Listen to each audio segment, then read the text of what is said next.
It feels like the 96th day of March. We all feel that way. But it is, in fact, June, so it's a great time of year to be working on your trees. We have a few new folks joining us today. Welcome to Rocky Mountain Bonsai Society. We would love to meet you in person, and I think we probably will at some point. As you all know, we are sort of taking it month to month about getting back together face to face, and my guest is given the folks that are in our society, we're going to err on the side of safety and probably not think about in-person meeting for quite some time. So we're going to be using the Zoom platform for our meetings and for our board meetings and maybe a few get-togethers. So thank you guys all for joining us and troubleshooting the Zoom platform. I know it's not the easiest thing. Todd Schlafer, who is one of our sons, the sons of RMBS, who is an American bonsai and international renowned professional, agreed to put on our demo tonight. So it's going to be sort of a live stream type demo. I think it should be a unique experience because we're going to be able to sort of get up and close and personal with Todd in the tree and watch exactly how his hands are moving and see what he's doing from up close. So a little bit more interactive, I think, than perhaps sitting back in the classroom and trying to surmise what he's doing. But before we go any further, I just wanted to mention, in light of recent national events, that we should recall that the practice of bonsai informs our love of nature and reminds us to respect all living beings. Cultivation of love and kindness through the art of bonsai for our fellow man is one of the highest expressions of the art. Let's not lose sight of that, even if there's no bonsai before us at the time when love and respect are required of another. I think it was John Naka, but it might have been Saburo Kato who said, "There are no boundaries in bonsai. The dove of peace flies to the palace, as to the humble house, to young as to old, to rich as to poor, so does the spirit of bonsai." And so with that esteemed introduction from Mr. Naka, I wanted to introduce to you guys Todd Schlafer. So come on over here, Todd. He's sort of doing his pre-game warm-up over there. I also wanted to thank Derek Starkey, who's here. Will Kearns is here as well. We are trying to socially distance, even though Todd just touched my head, and just be an extra set of hands to help with the computer work and the shots tonight. So give everybody give Todd a warm welcome. And take it away, my friend. Hey, Todd. Hey, Todd. Here. Thank you. I don't know Got when the right shirt on. it might have been the show. So when I was asked to do this demonstration, it's like, oh, we'll do this juniper, and then like I cleaned the deadwood, cleaned the live vein, and then I brought it in here. I was like, oh, that's a lot bigger than I thought it was when I was outside. So I'm gonna preface this demo that we'll see how far I get. If I don't get the whole thing done, then what I'll do is I'll do a time lapse and I'll finish it, and then I'll send it to whoever, Andy or whatever, and then you can post it or send it out or whatever. I'll put it on YouTube or something like that. So that's my thought. So Is the audio okay? Can you guys hear Todd? Give me a thumbs up. yeah. You can hear him, but the picture's blurry.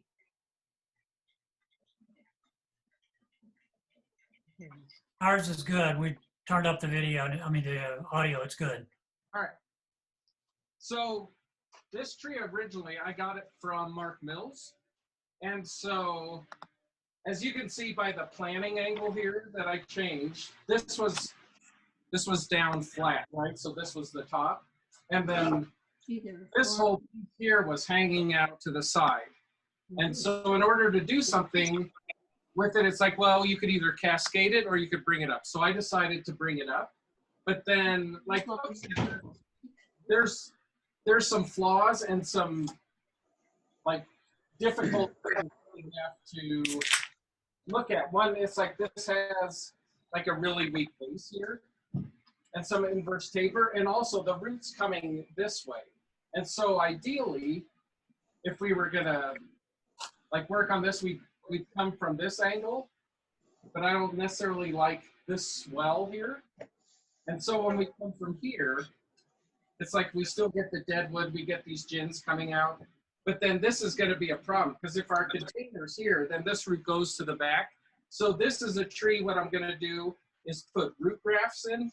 And so I could have like the soil line be right here on this tree, okay? Because I could put root grafts here. This branch, I'll have to do a couple because there's a live vein here that comes up here to this portion, so I'd have to put a root graft on there, and then this branch here coming to the back is live too, and that comes in here, so I'd have to do a root graft on this, okay? So that's my thought for the future is put 2 root grafts on this, and then I'll be able to bring the soil line up to something like this, okay? Initially, I thought about, like, what if you carve this all out and then you take the tree and compress it down? But I think a root graft is a better option, all right? So let me mark the front. Hey, Todd, If you guys have questions, just throw them in the chat. Yeah, go ahead, Tom. what kind of juniper is this? Sorry, this is it's a big Rocky one. Mountain juniper. It is a Rocky Mountain. Looks like a femina. And so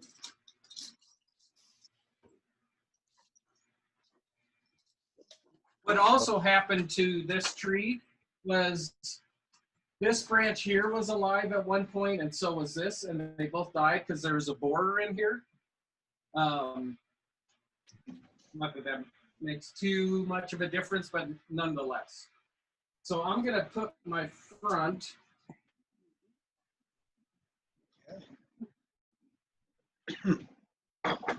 here on your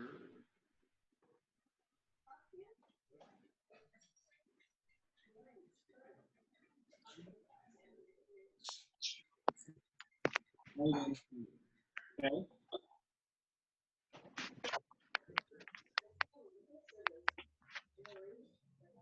So that's what I'm going to refer to as a front. It may shift a little, but that's what I'm going to start with, okay?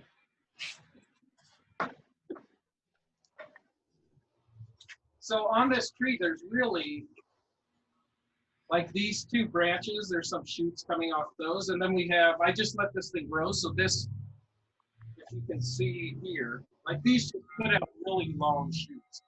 So whether I use all of this, one of my thoughts, here, it's like you take one of these. I'm thinking too, you push the tree to, when you're looking at this, to the left. When I'm looking at the tree, it's the right.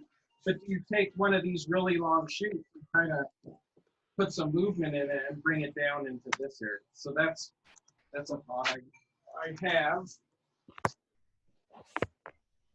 This is, I'm thinking it's going to be a back branch. So I want to bring this down into this area. I don't know if we'll use all this length here, okay? So this is actually gonna be the most difficult move I do in the whole thing, so I'm gonna do that first, because if that, depending on how that goes, will determine where some of the other branch placement goes. Ryan, hello.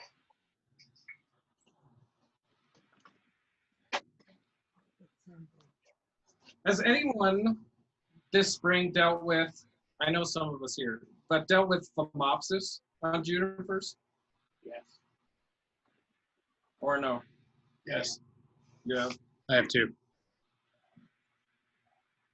Yeah, I don't know, like the last 2 I'm years. sorry. Say again the word that you said. Say again. Phomopsis, it's a fungus. Oh, It's a fungus. Juniper tip light. Yeah. And so you see like some of this stuff here, I cut some of it out. But what will happen, like this right here, can you see that? Can you zoom in on that? Yeah. That's phomopsis. So if you guys go to the Nash cam, we got it zoomed.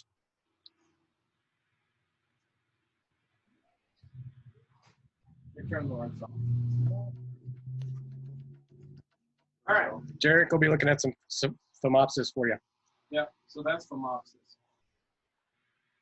And so spray with Mancozeb I started in late March and I've sprayed every like 7 to 10 days. And so I'm gonna do one more application and then I think we should be good. All right, so this branch, sorry, I wanna bring down and in this one. this here. I want to bring this down and in. So I'm going to raffia that. I want my wire to go like this when I'm looking at it counterclockwise. I don't know if it's clockwise for you. And so I'm going to put the raffia on in that direction. Todd, are you going to be using that whole branch as a back branch, or will part of it be number one branch as well? No, this is all going to be back, a back branch. Because the number one branch I'm thinking is going to be this, the one that gives direction. Okay, because I'm going to push it to this side. And the reason for the raffia is to protect the branch? No, the raffia is, I'm putting compression on it because I'm going to put a lot of torque on this branch. And so by using raffia, it puts compression and helps keep the branch together while you're bending it. If you guys want to go to the camera that says Nash, you'll get the up close from Derek back there. How do we do that? You have to go to the gallery view and find it. Uh-huh. And then what do we do with it? Just look at it. Click on it and it'll ask you to pin. So It any didn't- cam that you have pinned will fill your screen. It actually isn't asking us to pin. It's just staying in the gallery on the side. Yeah, exactly. The problem. There it Okay. goes. You David's follow. got it. That happen automatically or by magic? David's doing magic. Dave's our editor today, our producer, so Dave will flick between them. Yeah, so maybe David, when we're going to detail like that, if you'll just spotlight the Nash cam. I think that the camera is not perfect on that, but at least you guys can see the technique. Yeah. No, that's Yeah, good. that's better. Time after I'm done, like I'm not keeping this really tight the whole time, right? So we'll start right here. Like here, when I'm coming towards me, that's where I'm putting a lot of the compression on it. And then like always kind of, I don't know, manicure it so it's all the strands are together and not bunched up. And then I'm going back over there. This I'm not pulling on at all. And then here I'm pulling. And if you can see, I don't know if you can, but when I pull, like water's coming out of the raffia. Okay, stupid question. Why are you doing this with raffia as opposed to wire? Because I'm gonna I'll wire this branch. I mean, you don't want to put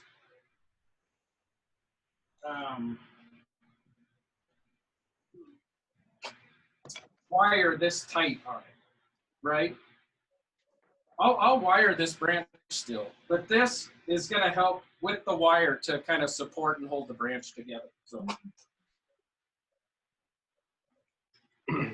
The raffia will provide a compressive force under the big bend. The wire will hold the bend once it's done. So you'll see how Todd goes back and wires this branch as we're used to seeing once the raffia is on there. Is that material breathable? Yeah. Yes. So you don't need the branch to have oxygen? no, I mean, raffia breathes. Raffia breathes, but you don't, like, the branch doesn't, like this portion doesn't need to breathe as much. Like you're getting a lot of breathing out of the foliage itself. Oh, okay. Okay.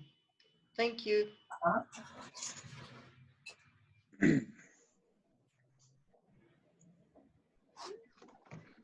Hey, Todd, I have a question going back to the Mancozeb.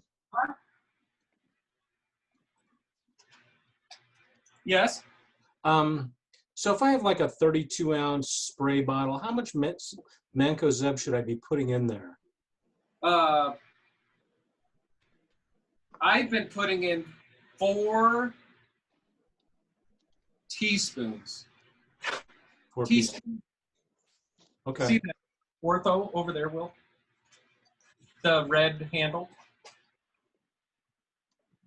You bring that to me. No, yeah. And so I get Mancozeb on Amazon, but I was talking to Ryan, and he was saying it might be illegal in Colorado. So I use 4 teaspoons, and And this is what I buy. Yep, that's what I've got Yep. So 4 teaspoons per gallon. per gallon. Wow. Per gallon. You can no longer buy it on Amazon, but there are other websites that will still sell it to Colorado. I mean, I just bought some like a week ago. And you can get it on eBay. So. Okay. But yeah, I don't know how long. I don't know how long we're going to be able to get it. What's the problem? Harmful for the water table, and it's harmful to humans' nervous systems. Ah, Rule says it's harmful for the water table and to people's nervous systems. Isn't it bad for honeybees too? details, details. Everything's bad for the bees, man, I'm sure. That's true. Yeah.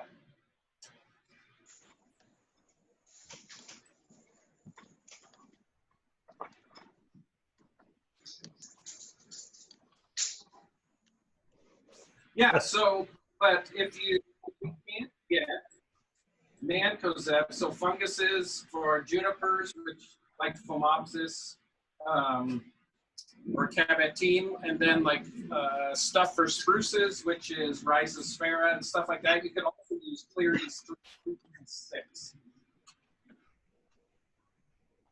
That's a fungicide too that works. Could you repeat that, Todd? Yeah, another fungicide is Cleary's 3336. Good stuff. Thanks.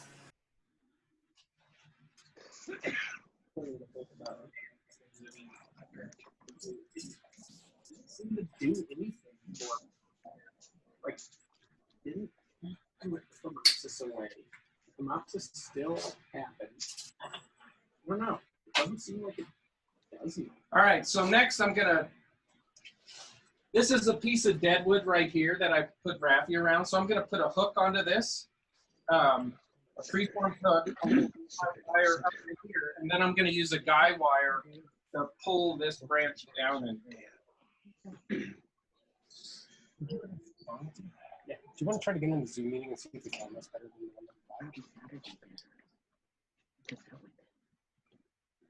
one? Comment in the chat. It says, nice beard, Todd. I know. From Backcountry Dan. I debated whether I shave for this, and I decided. Au naturel. Yeah.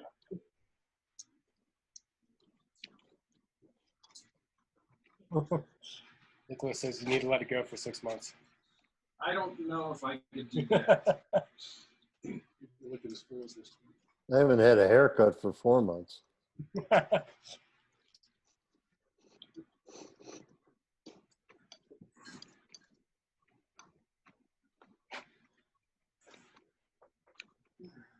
I overwinter my tropicals in my basement under Grolux lights. Uh-huh. I'm having lots of trouble with mealybug. Yeah. Gosh, I mean, I try to, put, use the Q-tips and alcohol, and yeah, I'm losing so many of my tropicals in the wintertime due to the environment. Do you have any suggestions? I don't know, what other like insecticides could you use? I don't know, Dave's on this. He overwinters a lot of tropicals. What do you use, Dave? I use alcohol and Q-tips for the mealybugs too, but they're hard to get them all. Typically, the things that I do to keep my tropicals indoors clean of all pests is when I move them indoors in the fall, I give them a dose of a systemic to get rid of all the bugs that are traveling in with it, particularly the things that suck on the plant. I also use neem oil through the winter, and I also just put things in a sink, like a utility sink, and spray them down really well.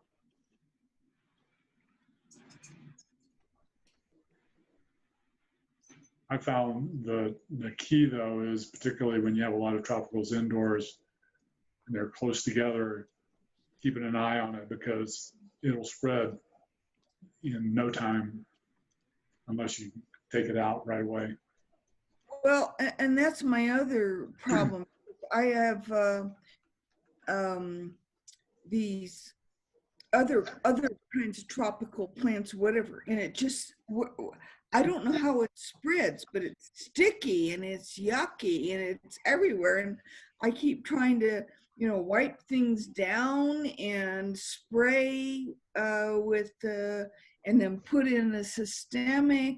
I mean, I'm just having a hard time getting my tropicals to winter over. I'm more successful with my outdoor plants, digging in a ditch and putting them in and watering them a few times. Hey, David, are you able to find Derek Starkey's phone and see if the picture's better on that if we spotlight it for the detail? Yeah. He just joined.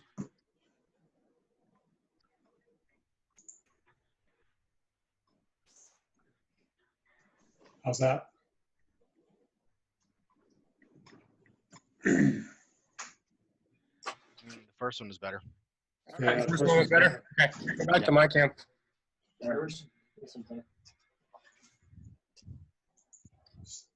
Let me use a piece of steel here.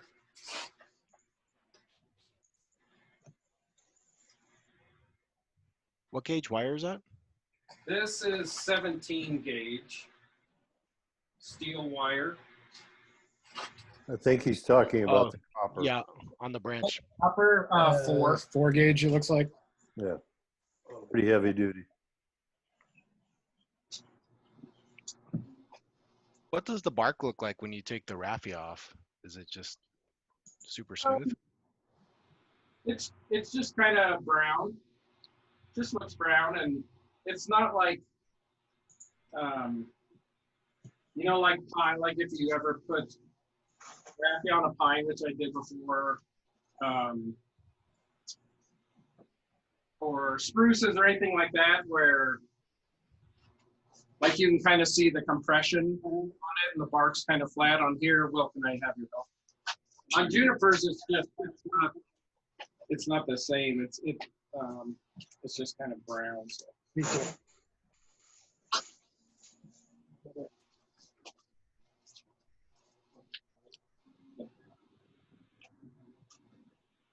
These are pliers.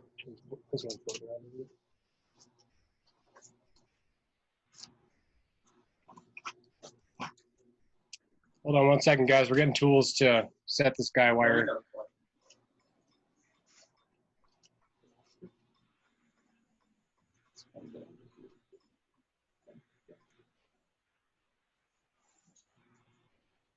A bit off topic here. I bought a fig from Essen a few years ago, and I'm trying to determine whether or All not. right, let's hold off on that because I'm going to bend this and I need to hear any cracks or anything like that. So let's. All right, so I'm going to move this branch down and to the back because I think some of this could be nice back branches. If this goes bad, I could still use some of this, but I think using this would be a little more interesting. So. Good. Hold on. All right.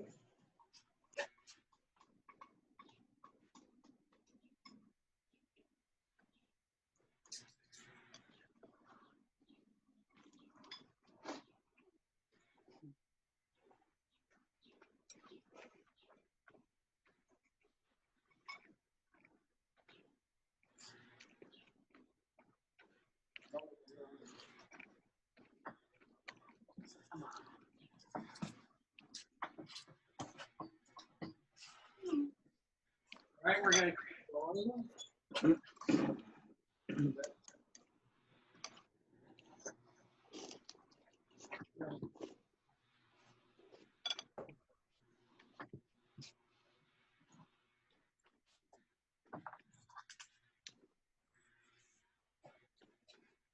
Tell me where you are. Come on. Give me another clip.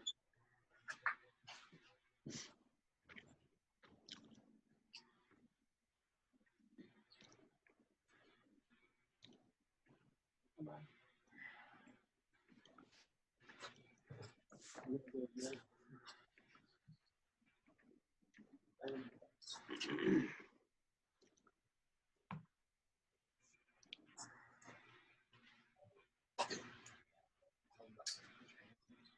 Yeah, so when I'm pushing this branch back, I'm right here supporting here on this portion here, and then I'm all the way out here.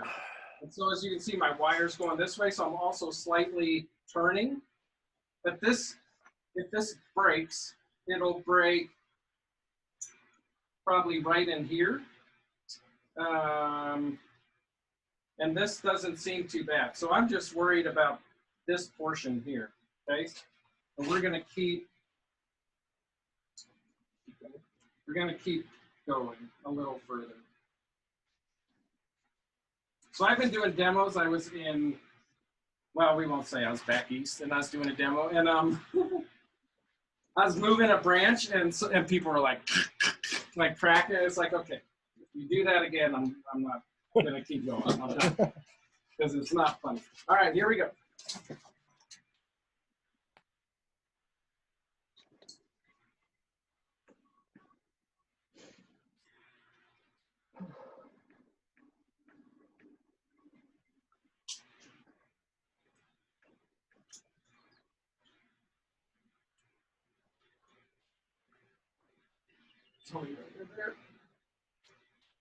There.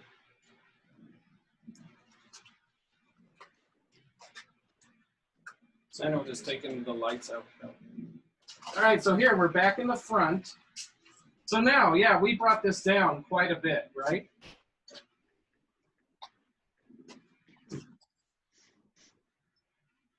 All right, so I'm gonna stop there. All right. Here's your wires. Here's your nipples. So I'm gonna stop here. So now, David, can you get us back to the long cam for Todd?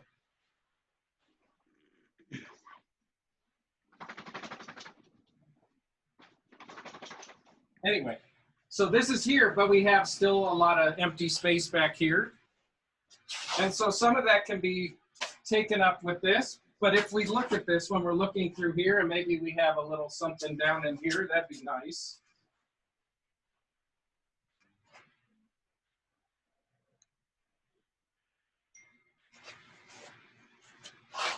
So then maybe what we'll do is we can pull that down, and we can use some of these to fill in some of this back, okay? So next I'm gonna move, so this is going, all this is going this way, right? Because it was laying flat. I think this could be pretty interesting if we kind of bring it down into here. So this is gonna be the next move that I make.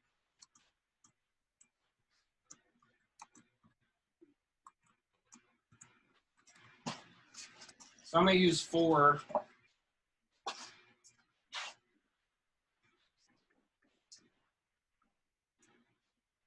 Yeah, I'm gonna use 6.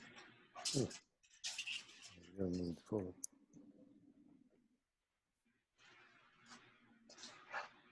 Yeah, I'm gonna use 4. When in doubt. Hey, David McPeters, can you spotlight the cam that says Todd Schlafer, the long cam, so we can see the whole tree? Yep. So, How's that? It's good. all right, so I'm gonna cut a nice long piece.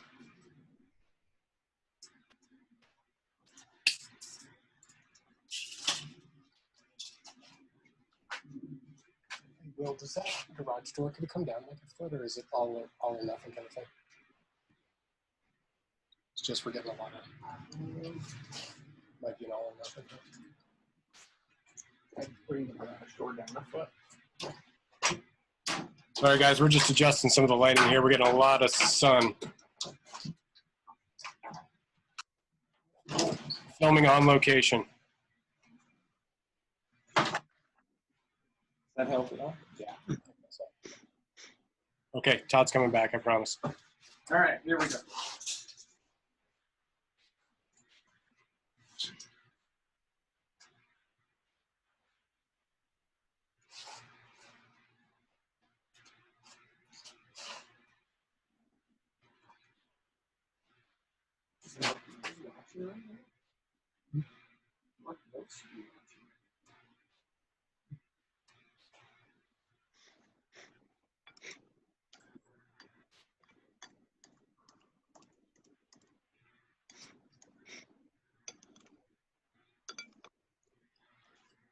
All right, if you guys have questions, feel free to fire them away in the chat there.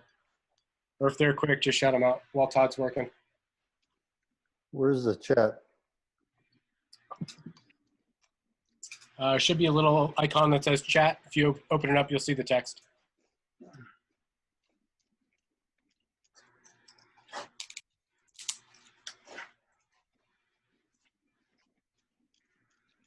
All right, so by going, why I'm looking at this, it's counterclockwise. And so that's the direction I'm going to be bending this branch as I move it.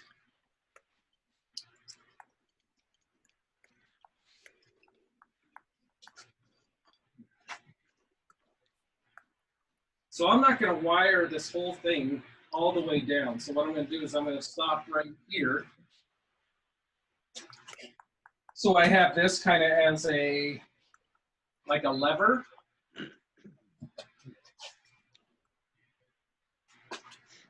So too, if this breaks and we don't have this anymore, then we have the smaller stuff. So we'll just, this should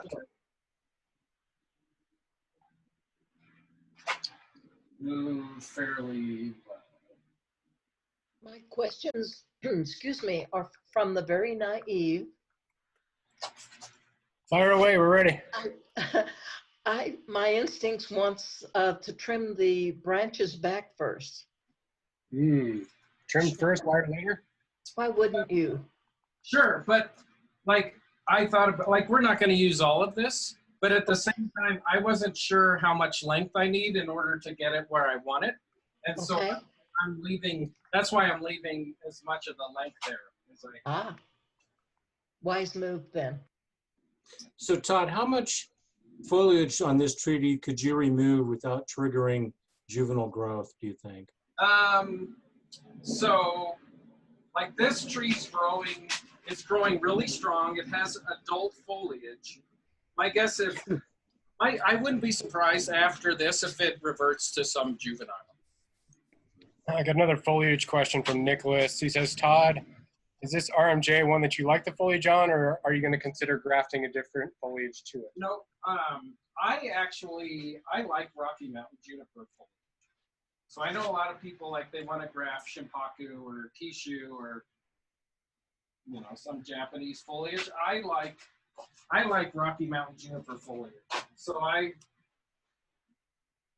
it's a little tougher to deal with than some other foliages, but I don't know. So no, I wouldn't. But also this foliage is pretty good. It's good for now. Like it's pretty tight. Yeah. Tom was wondering if you can explain a little bit better what you're trying to accomplish. My guess is that that's sort of like the big vision for the tree. Yeah, so my vision for this tree is if we have this and pull like some foliage in here, right, to kind of frame this in, but I want to take the tree and push it that way. So this will be the long side, and this side will be the short side. Right, an option I thought about too when we have this, it's like all this is sticking this way, so it's like, do you do a windswept this way? That was an option too. Is that? So it sounds like you're sort of framing the dead wood and then defining the movement with the branching. Yeah. Is that fair? Yeah. All right, so this went pretty well. See how far I bent it?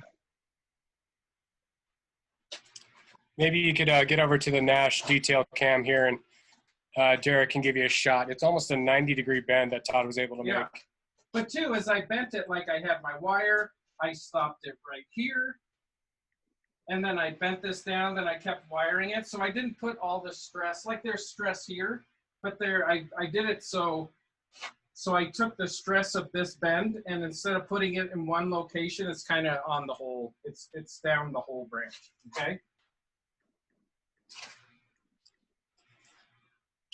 So I feel pretty good about that. And since that worked, now I'll start taking out some branches. Can we get a good shot of that bend you made real quick before you start removing stuff? I think we're on the detail cam right there. Fairly significant. Okay. Yeah, so then like a lot of this stuff, well, we can get to that when we start fine wiring, but like these really long branches like this, let's say this is down here in a pad like this, and then we can come in and cut back to there, right? So there's still a lot of foliage in there. And also this is pointing towards the viewer. Sorry, towards the viewer. And so it's always better to cut here, and I'll just cut it for the sake of cutting it here, right? Because then this coming towards you blocks your cut. Whereas if I would have cut here, you would have seen the cut, you know? So you try to disguise your cuts wherever you can.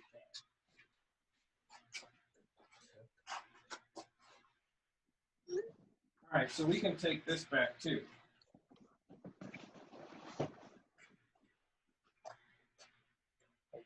So I'm going to leave this here for now, and let's finish this here.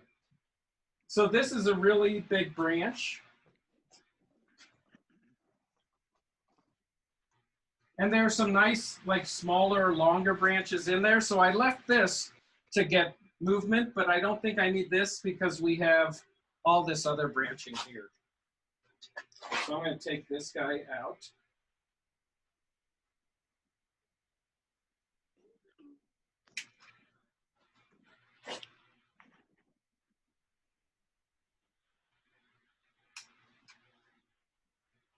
Now all of a sudden the tree just got a lot smaller. That's the trick. When you demo, just cut a bunch of branches well, off. and that's the thing. It's like I could cut this branch off. I could, you know, make a small little tree out of it, but it's not. I think it's better just like take your time on these and do. It's like, all right, we have time. A lot of people are working from home, so it's like we can send this out and do a time lapse. But I think it's just better to. And too, like I had a smaller tree I had in mind as well, but it's like, well, the smaller tree is not quite as interesting as this is. All right, so we still need, when you're looking here, there's not a lot back here. We can take this branch and pull some down here, but there's not a lot of branching back here. So that's what we're gonna use. We'll use this branch here for that. So Todd, I noticed that big long whip you cut, you didn't leave any for gin or deadwood. Is that just because you wanted to try to work the apex sort of into that area there? Or? Yeah, so the apex will be in here. And also like just how straight that was. Not really interesting. I don't know. It wouldn't be that interesting when you've got all this cool deadwood around. That's why I cut it flush. All right, let me clean this up.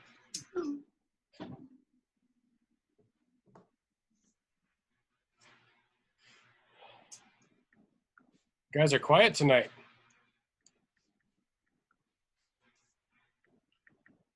Normanda wants us to go back to the big cam. David, can you spotlight the Todd Schlafer cam so we can get a better sense of the tree?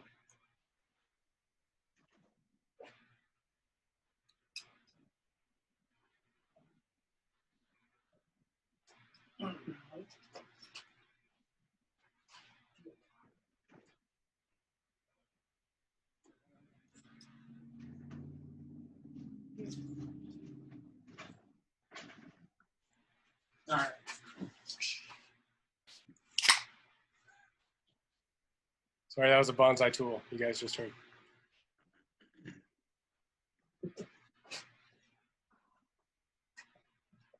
Ear subs. All right, so I'm thinking here when I'm setting wire, like what are we gonna use? Like this branch here, we can shorten and bring back here. These we can kind of plug into this area, right? And we can have some foliage kind of framing all this in. I think this is the apex right here. This is gonna be the apex. Todd, we got a question. What's the best time to wire? So the best time, in all honesty, to do this kind of work would be late winter. So right before it starts pushing all the energy. So out here probably, I don't know, end of April. Yeah. End of April maybe. Yeah, so like I was doing Can work. I see your Nipex real quick? There's a question about it. So I was doing work on trees in like, because I was supposed to be gone in March and8 don't know, everything, but I was going to be home 8 days. So I was here. It's like, cool, I'm going to work on trees.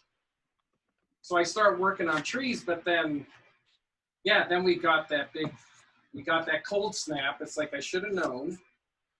But it was so beautiful, you know, for a while in April. So, so after you would do work like this, you'd have to protect it from freezing. So right now the bark isn't too fleshy from water flowing through it. It is. It is, okay. It You're is. just being really I'm being careful. Yeah. But too, like that's part, I don't know. Like I've been traveling a lot, and like let's say I'm somewhere that's even a month ahead of us and they want me to work on a juniper, I can't say no, you know. So you're like a bonsai professional disclaimer that's like, I'll work on this tree for you, but it's not the perfect time. I mean, at times, you know. But too, it depends on, like, who are you working for, you know, and what do they do, and what's their aftercare, and you know, it's like depending on the person, sometimes determines how much work I'll do, you know, or like how far I'll push a tree, just because some people I don't know, their aftercare just is not as good as some others, you know. So there's kind of there's a learning curve when you first start working for people.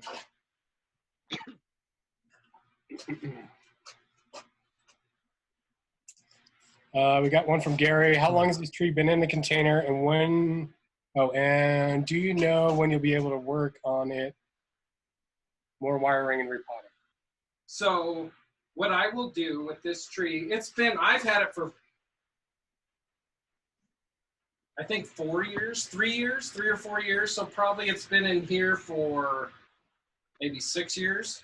So it's been in there a long time, but I'm going to do root grafts. So I'll have to do that next year. And so then that means probably at least a year, maybe 2 years, maybe more. We'll have to see before this will actually go in a bonsai container. But to be honest, at this angle, and I may need to like drill holes up here, but watering this and having like this steep of an angle, this thing will drain really well. So holding too much water is not something I worry about too much. Dave wants to know if you can elaborate a little more on root grafting. Sure. So what I'm gonna do is I'll probably get Kishu whip. And then what I'll do, here, we'll get into, So it doesn't even have to be the same species. No, so I'll get Kishu whips. And what I'll do is I'll I'll find out where I want my soil line, where I want my roots to come out, like in here. And so then what I'll do is I'll take half of the whip off, and then in here I have a tool, a Fordham tool, that makes like this V-shaped cut. And so I'll take that and I'll insert it so it's flush against the live vein. And then you really carefully put these teeny nails in there to get a good connection. And so what I'll do is I'll just put roots on here where I want them. I'll put a root on here on this live vein and a root on this live vein. And then over time, all these roots in the container won't even be used, and the roots on the two whips will take over nourishing the whole tree, and then I can get rid of this whole thing and I can put it in a good container, you know, and maybe I put the roots up here. So would you get a plastic pot and then put it around the roots that you're grafting on and put soil in there? No, I'm trying to envision it, or are you going to try to sneak them down into this nope. area? So what I'll do, Sorry guys, so many questions. Todd's going to show us right now. like we'll pretend. We're going to pretend. Let's pretend that this is one of those like gallon little black containers, right? The round black containers that has the whip coming out of it. What I'll do is I'll take it, I'll put the where I'm gonna graft the root on, and then what I'll do is I'll take this and I'll attach it to the tree, and I'll stick this here. So this one here and one on the back will be attached like with aluminum wire or something, but I'll attach it so this sits here. And so then that'll be there, and one will be on the back. Okay, I can visualize it now. I mean, that could be some when I do it. I don't know, maybe I make a little video about make a little video or something. So follow up, stand up. Yeah.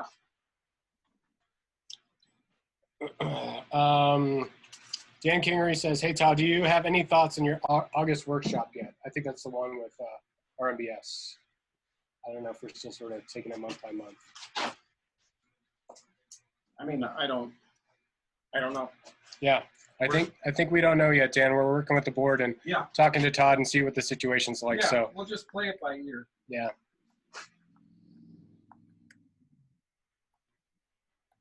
All right, so when we're looking here,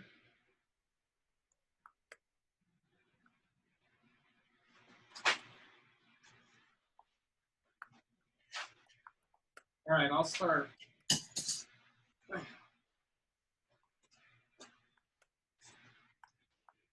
We'll start doing some smaller wire.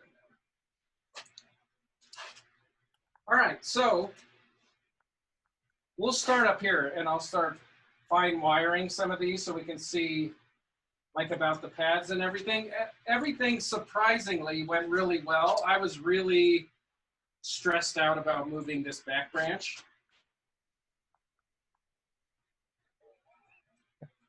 He's double, triple checking it right now, guys. It's fine. It's the fine. branch is fine. So, all right. So let me set that in place. Yes? David, could you go ahead and go back to the Nash detail cam if we're going to do some fine wiring so we can watch what Todd's looking at with his hands? Okay, we're back into detail. So here, I'll pull this around. So junipers are really... Hey, Todd, do you want to turn the tree? Really flexible. Well, I'm coming back. Oh, right, okay.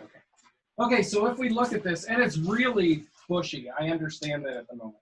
But we have like branching here, so we can have like a pad up in here. And then we can have like maybe a pad like in this area too. And we don't have to like run all this way. It's like maybe we kick some of this stuff back in here. I don't know. It's kind of like that's part of the reason I wanted to do this tree, because we had this whip and we had a whip there. And so it's like we could really manipulate that instead of having a branch that's really thick and having to separate it and carve it out and all that. Which too long for a 2-hour demo. Well, I thought about doing it, but it's like,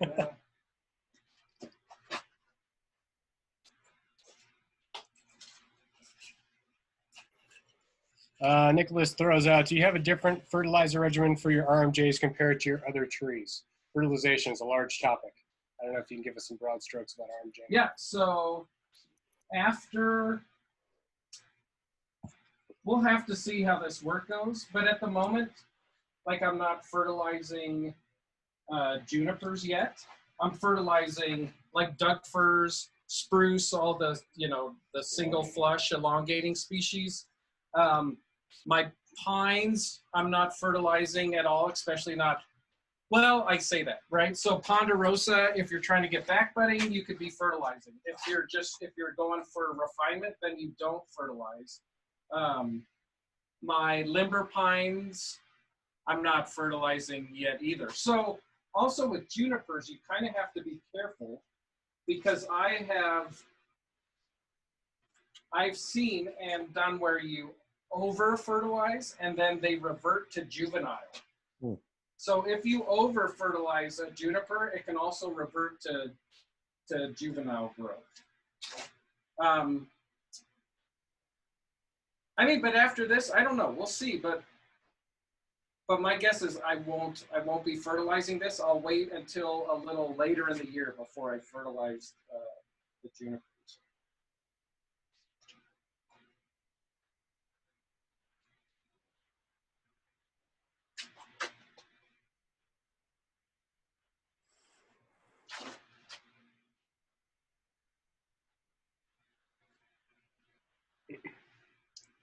So notice you use that big wire as a lever again there to make that bend.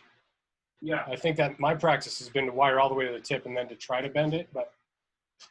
Yeah, so sometimes if you wire all the way out and then you start bending, like your wire will become loose. It gets loose, It gets loose. So if you wire a portion and then you use like the wire as a lever, you bend that portion, grab some more, then your wire will stay.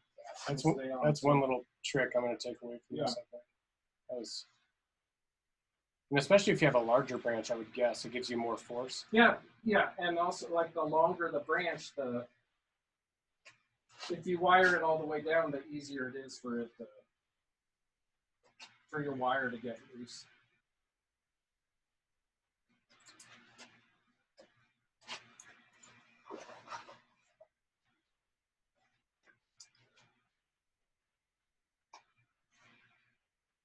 I don't know if I answered your question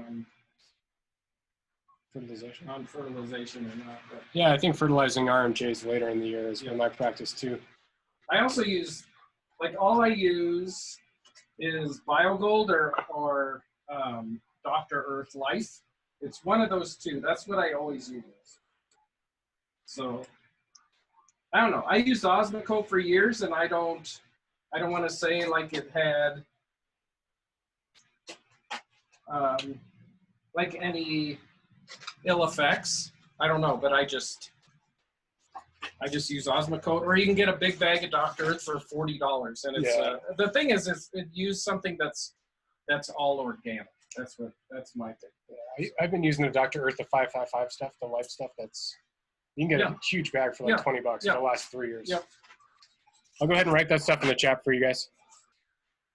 Dave wants to know if anybody's had a hard time finding BioGold this year. It's illegal in Colorado. No. No.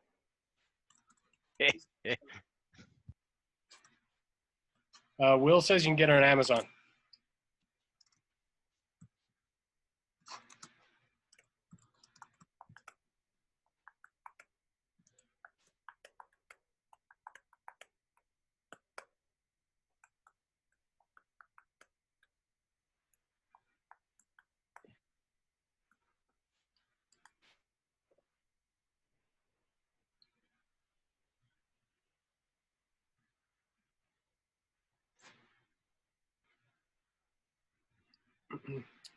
Are you guys able to see in that detail cam? It's a little choppy.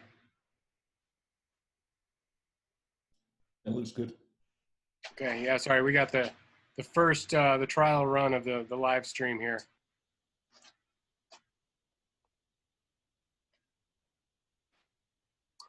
Aaron Zeman says, what's that soil? It looks like concrete on camera.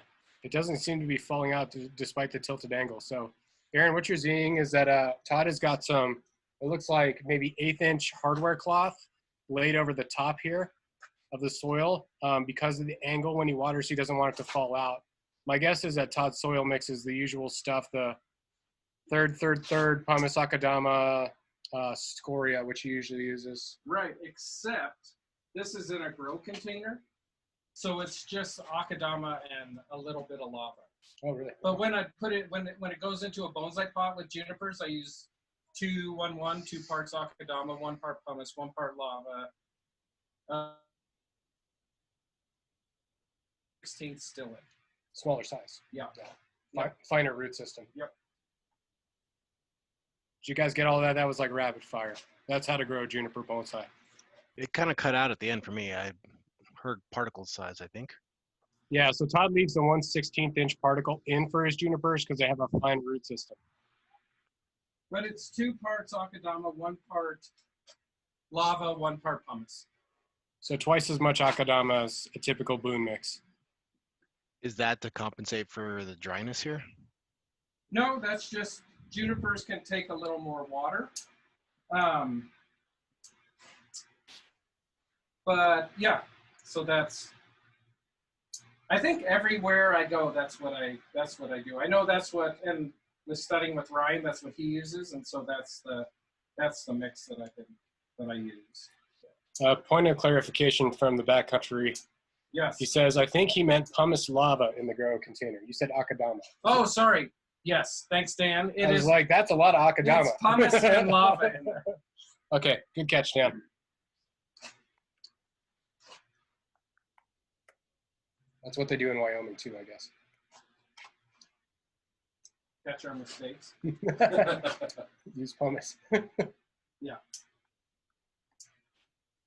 Does the club still have pumice for sale? I think Gary was talking before the show got on today, and he's only got 4 bags of pumice and 4 bags of akadama left. So, all right. So these I'm going to move out of my way, and then here we'll start working on. How are we doing on time? I know there's a lot. You're at 10 minutes till 8. Oh, We got all night, Todd. all right. I mean, after 9 we can't leave because there's a curfew, so Yeah. we're just we're sleeping under the bench. I know. This whole thing's. I had some friends go down to demonstrate. They got pepper spray. Uh-oh. Yeah. All right, let's take this back. Let's figure this out. So Todd, can people buy your shirts? Do you have any more left? Yeah. So if you guys want a Miyagi shirt, you got to talk to Todd.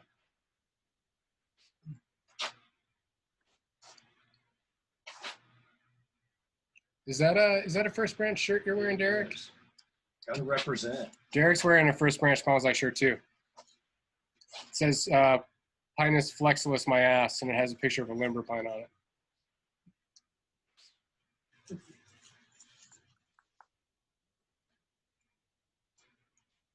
Here, we'll do that. All right, so now I'm gonna I'll start fine wiring this, and then we can look at how to set up pads on junipers.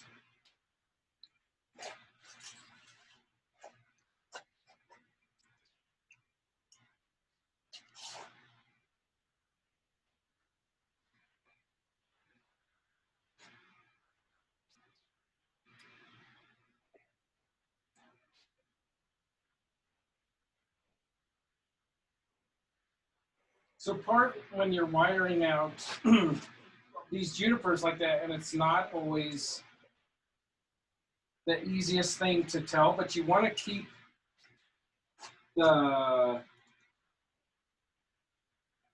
orientation of the foliage correct. You don't want to wire it so it's upside down. So here we can see. So when you look at and some of this could be like, see here how these are growing up. So if I wire this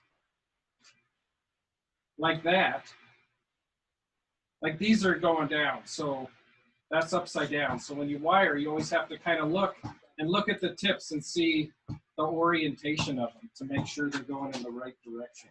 I find the bottom side of the juniper branch is a little bit paler too, just barely. Yep. A little shinier. Yep. But I flipped them over and then realized it. No, I have two.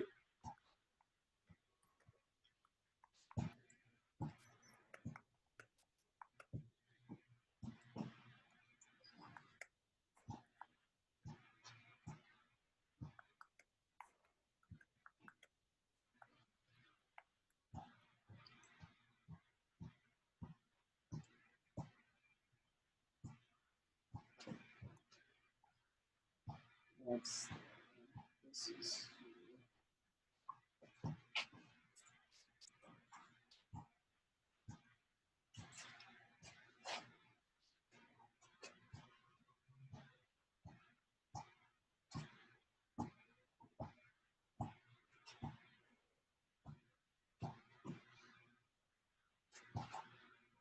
So here, when we look at this,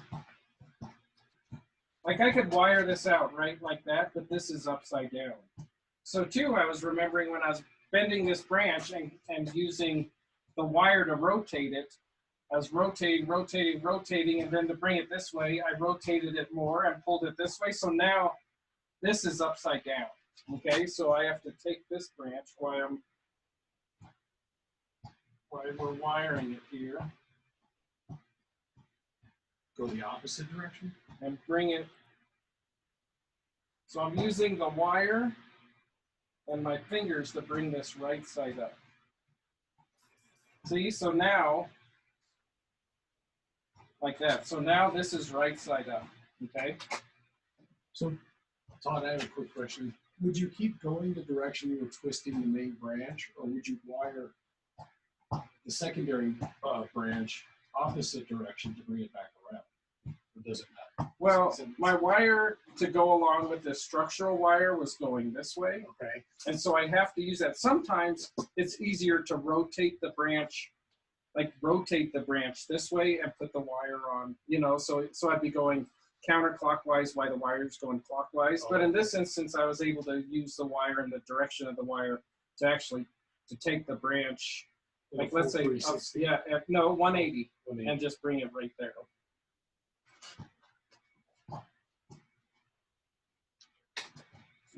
So this branch too, my guess is all these branches. Yeah, I got rotated. They're all going to be upside down. So some people are asking if you left it, say, upside down or partially upside down, would it adapt?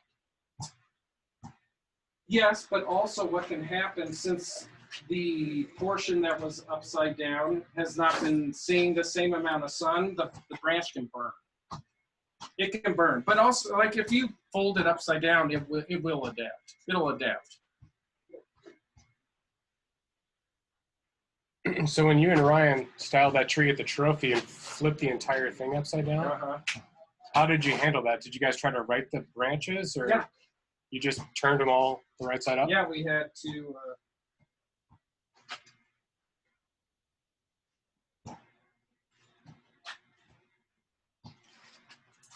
We had to rotate them. So here, maybe this we pull into this area. Kind of frame that deadwood spire. And so here's that instance where, like, maybe I would have cut this back to here, but then I wouldn't have had this length. That's why I left everything so long. Let's see, maybe.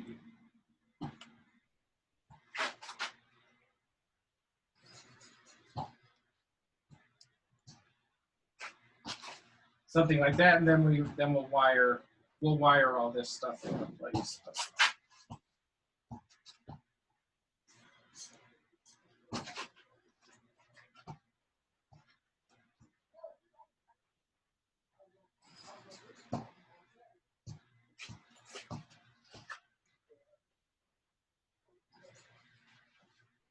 So Todd, I noticed some of your junipers have a clean live vein. Some of them don't. I know it's kind of a hot topic. Some people will leave the flaky bark. Some people will want to clean it. Did you clean this tree, or did Mark clean it when he had it? No, I cleaned it. You did? Yep. I cleaned it 2 days ago. 2 days ago? Yep. Are you using all hand tools to flake off the bark? Or? Yeah. Yeah, so this is all I use, is this gouge. It's a beveled gouge, two-sided gouge. And so that's what I use to take all the bark. Is that pretty dull?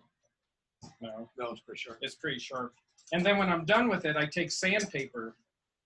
So here we have this right here. This is 80 grit sandpaper. And then you go and you can go and sand like this. Just sand that whole live vein. And that really cleans it up. If you see white stuff.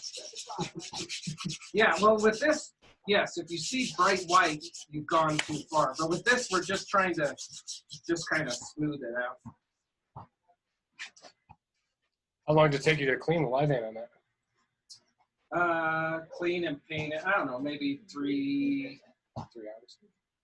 Yeah, 3 or 4 hours. So it would take me twice that long. That's my estimation.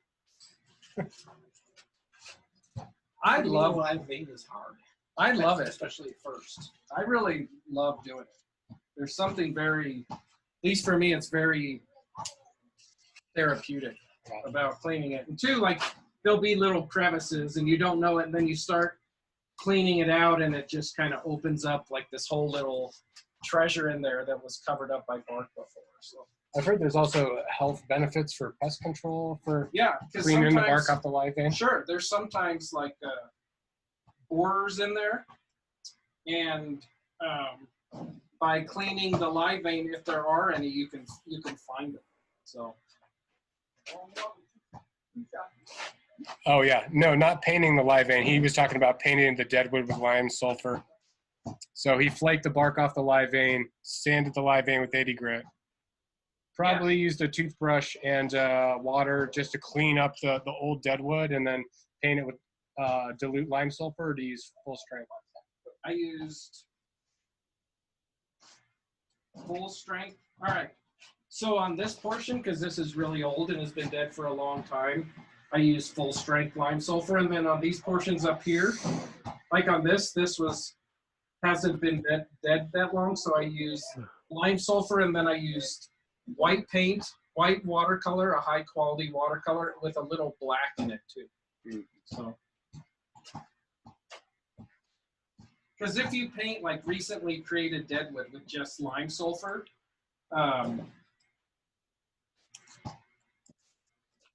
it'll be yellow.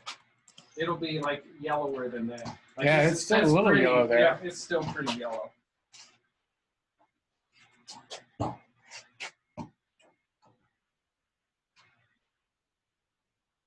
All right, so same thing here, right? This is upside down.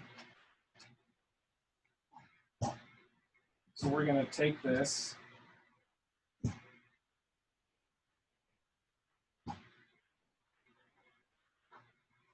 We're going to turn it right side up.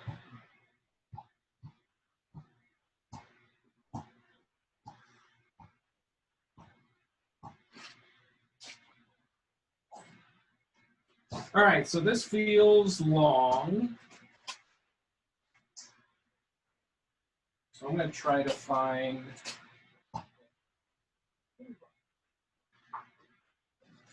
a branch in here that we can cut back to.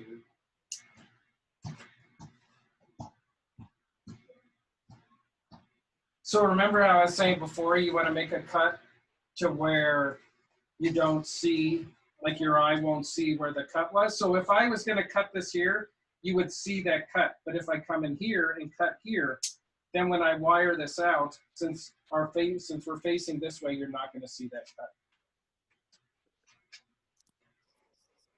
cut.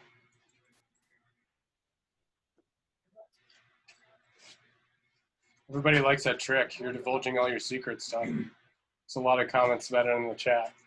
The hide the cut trick. Yeah, it's a good one. It's a good little secret. Maybe something popped up about original soil? Or? Yeah, we got a question from Zahari. It looks like, what was the original soil type this tree was in nature? So this was in a rock pocket, I'm assuming. I didn't collect it, but I know the person that did. So I'm assuming it came out of rock. So it was like just decomposed needles and like a little dirt, but it was probably really compact. So Grown in a granite basin someplace, yeah, crack. Yeah. So it's like decomposed stone and. All right. So here, let's set this pad right.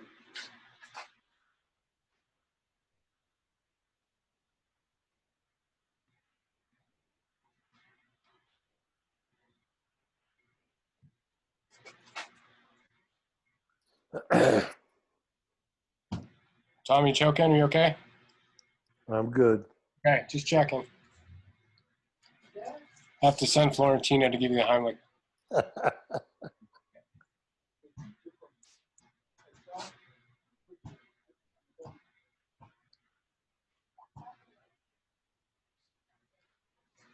So Todd, one of the things I still struggle with, and I've only been doing this a couple of years, is when I'm wiring out a foliage pad like this for the first time, is trying, I know we're setting primary structure and I'm really laying out the bones and the lines, but I still struggle with trying to sort of build in those layers and that ramification to make it look like a real pad.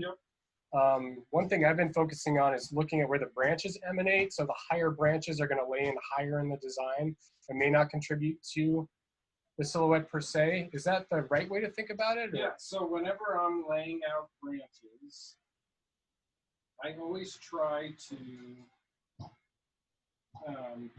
like if a branch emerges higher on the tree, this is probably a little bit of an exception this year, because this emerged up here.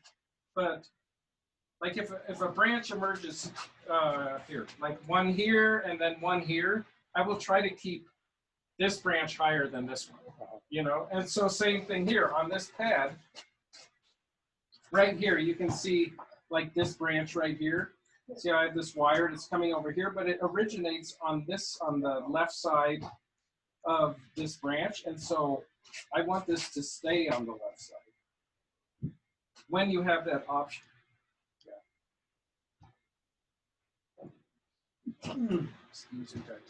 That's not COVID. It's allergies.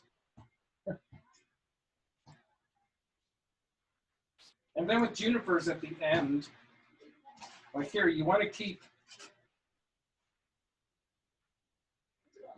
the tips perky, right? Perky tips. So I'll just come in here with this wire. I'll run it flat like that as a little kickstand, and then just kick the tip up. Okay.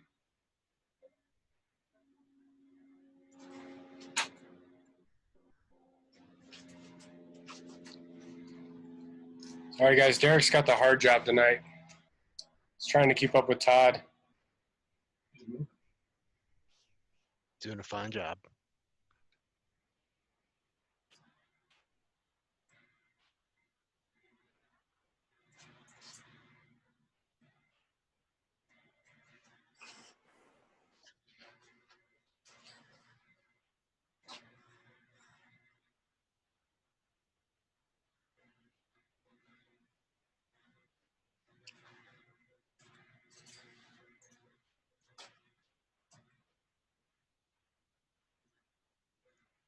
Yeah, so like this too, when I lay all this out, like maybe this branch here, instead of being flat, maybe I kick this up for a little body.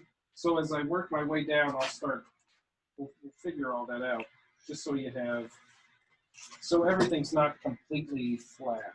What about these suckers right here going straight up? These are the ones I struggle with.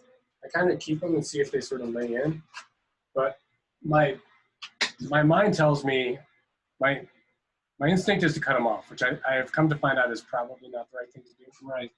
Yeah, so we'll see. So I left these because we can see like maybe this comes back to make body. Maybe this comes here to make body. Yeah, but there's nothing here. Right, so and you might so be able why to flop it over. we could wire it and set it in there. And I found even some of the ones that aren't going straight down, you can manipulate to really fill some area too. Well, so if you are wiring a branch, a conifer, and you have no branches around other than a branch growing straight up and a branch growing straight down, which one do you keep? Straight up. Why? Stronger. You can make it do another bad. That is incorrect. Ah! So what you do, ideally, because we're bringing branches down, right? So this is for conifers. And so if you have a branch, like here, we have a great example right here. See this right here? If I bring that up, see how that line is? It's a lot more attractive, yeah. Compared to this, right? So bringing this up into there, this line here is a much more beautiful line than this coming down. Smash out. Yep. Yeah. Todd, the ones coming straight up, can you cut those down to 2 nodes just for future use, maybe? Instead Sure. of taking them left Yeah. or right? No, you could take this and Maybe you'll use it maybe, later? well, or cut it back to here and use it for body. Okay.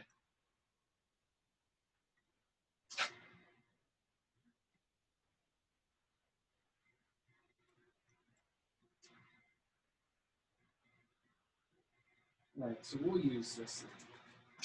So I was debating how much length of this branch I keep, but we really want to push this way. So I'm gonna leave like this length right here. So we're gonna have, yeah. So this will be, so we have some length there. So that'll really give us some good direction.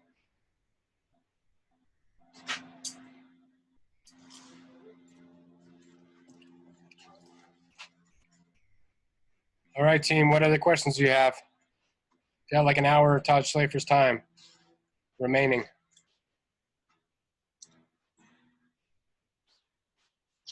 Crickets.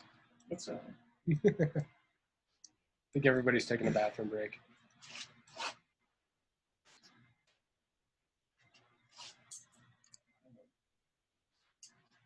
Can we see the front for a minute? Did you already talk about the recovery? After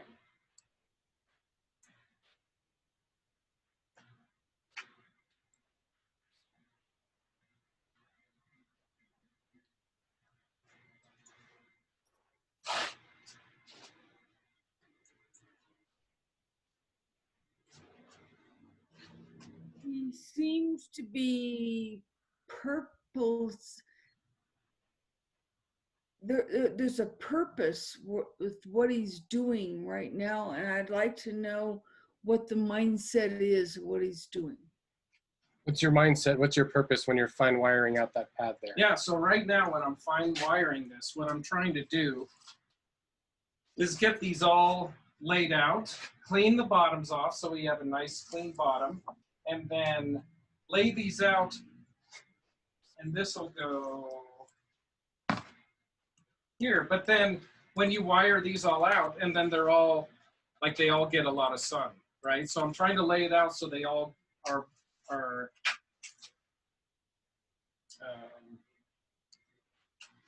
I don't know, so they can photosynthesize really well.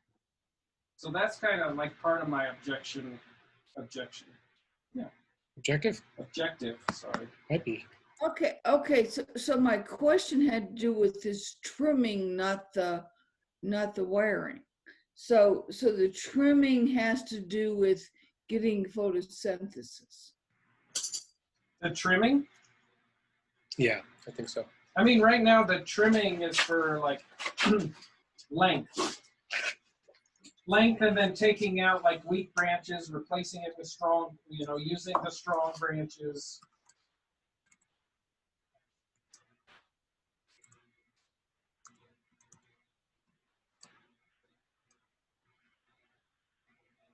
I don't know if I'm getting it. Yeah, I think the trimming, you're sort of defining your pad, defining your lengths. The photosynthesis, you're sort of laying everything out to get its own little bit of sunlight and create that natural branch shape. Yeah. Let's see. So Hari's asking, within RMJ, are there subspecies of juniper? I guess I'm sort of trying to clarify. I guess within RMJ, are there different subspecies? I think we've talked a little bit about, is a Wyoming RMJ the same as a Colorado RMJ? Is the foliage a little different? Are you going to get stung by a bee? We don't know. It's quite possible. It's a hornet. So what I've found is they're all like Scopularum. That's the Juniper scopularum. However, what I have found is the junipers that come out of Wyoming versus Colorado, when they get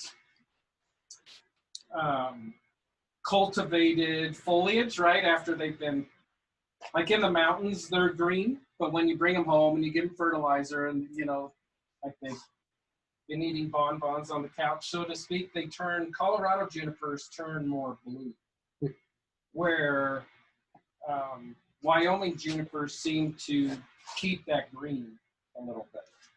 Seems like the Wyoming varietals, the foliage is a little less droopy. There's been quite a few folks that comment on the fact that it seems a little perkier. Colorado, like No, Colorado, Wyoming. No, Colorado droops a little more. Yeah, exactly. That could be. There's a lot of talk on the chat from Nicholas and others saying there's a little bit of genetic variation based on locale and some other things, but they're all the same species, genus. Backcountry Dan wants to know what elevation your RMJs come from. Rocky Mountain High. I mean, out here, 7,500, 8,000 feet, maybe. They grow down pretty far too, yeah. I mean, like that's where I find them, but that's where I'm hiking. But I mean, they also, like between here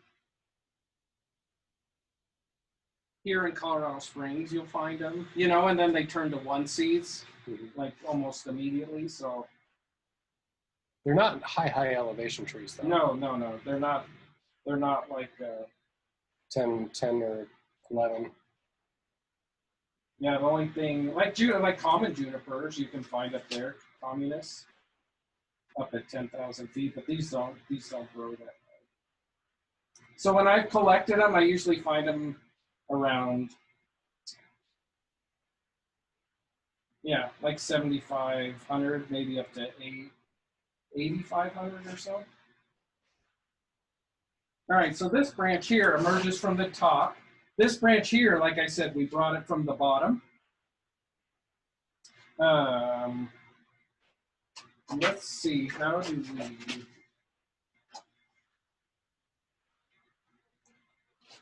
we use this? I'm really enjoying this, and I would like to have this next June, a repeat, to be able to see how this tree has been designed, etc. I would hope we would be. Yeah, to get an update on the tree, that'd be cool. Have Todd send us a video or some photos of the little pots hanging off of it. Dan says that he's like his RMJs are up in Wyoming are 5,000 to 7,000 feet. He says if they're higher than that, they tend to get pretty blue. Huh.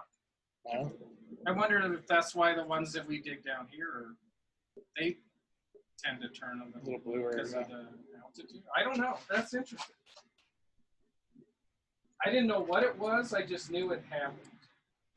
Yeah, Nicholas is sort of surmising maybe it's an adaptation to elevation cold exposure. See you later, Steven. Good to see you guys.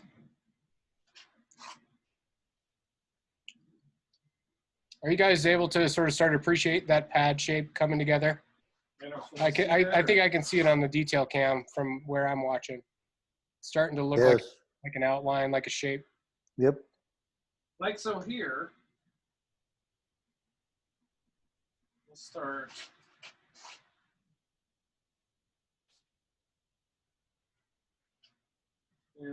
Here. We still have this branch here that we can pull into this pad. So when I do that, then I need to make room, right? You need to make room for it. So then we can take, maybe here's where this pad comes up. Let's bring this down. And then we have some smaller shoots here. And maybe this gets shortened. Maybe a lot of these get shortened and then we can use these for body. I'm going to move him out.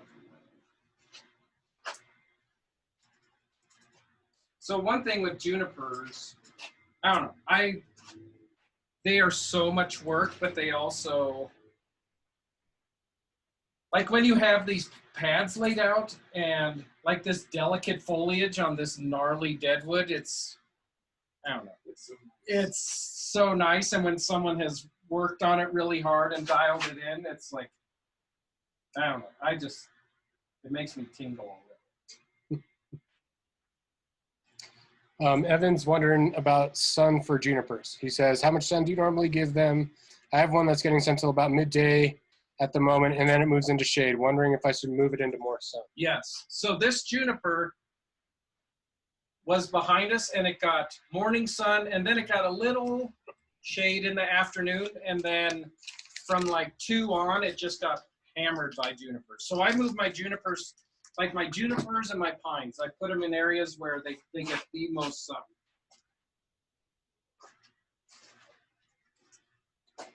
But too, when you do that, so I have a juniper that I've had for a while, and that foliage is a little droopy, but it also hasn't gotten the same amount of sun that some of my other junipers have. So I think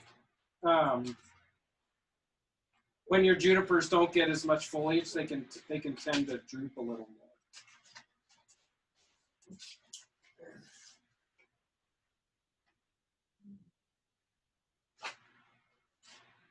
All right, so this branch here I'm going to use for body. I'm going to shorten it. I need to turn it over.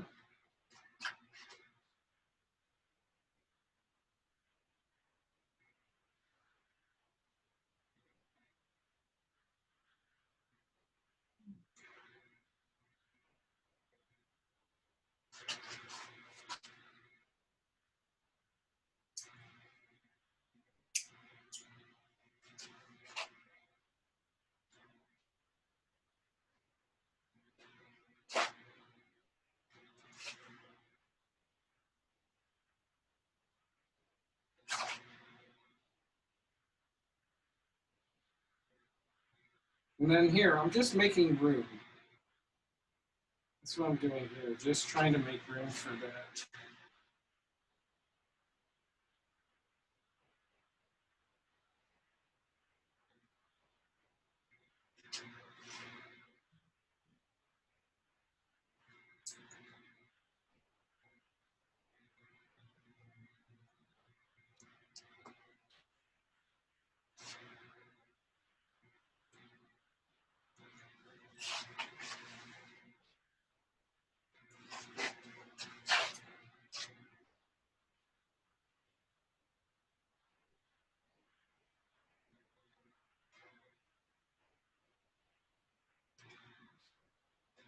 All for the love, Backcountry Dan.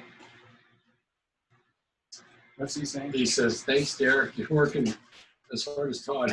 I doubt that. You need a break, man? No. Okay. Derek's on it. Put your hands and arms going down there. Maybe it's so numb I just can't even tell. Oh, Derek's told me he's been doing CrossFit, so this is filming for time.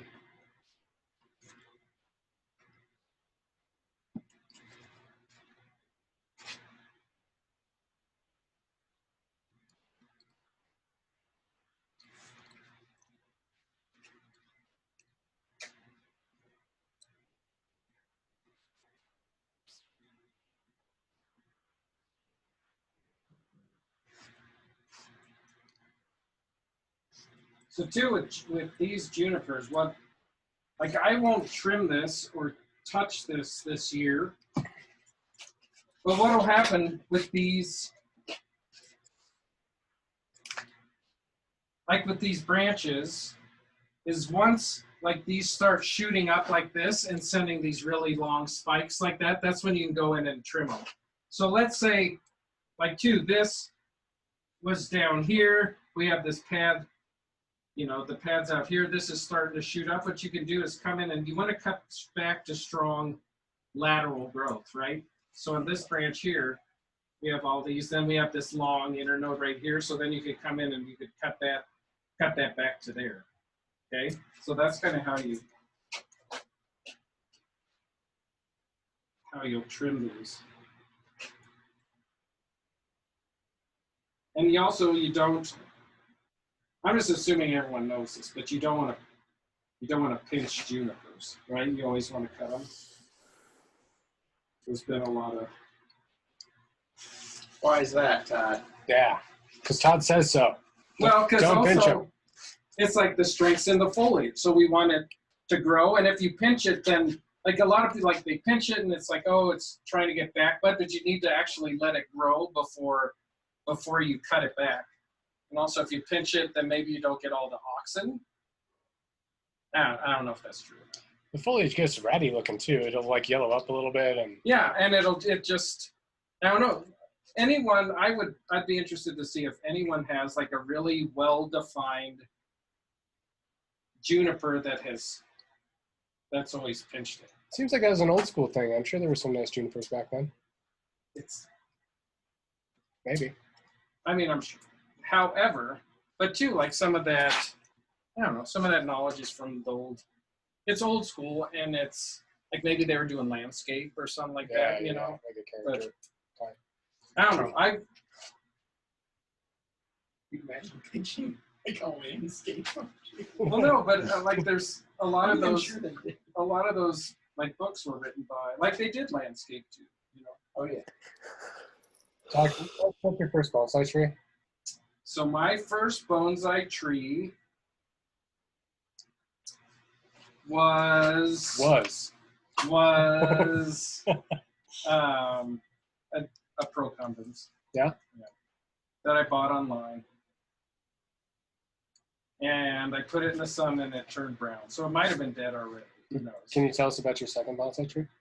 My second bonsai tree was probably another procumbens. So for the first like 3 years, I killed everything over winter. Wow. So I wasn't overwintering it correctly. And then what I finally did one year is I built a little cold frame and I put trees in there, and then that was the first time actually that I made it through a winter and didn't kill everything. So every spring I was starting over. Maybe it wasn't 3 years, maybe it was 2 years, but nonetheless it was more than 1 year. But you stuck with it. You had the bug. Yeah. But I have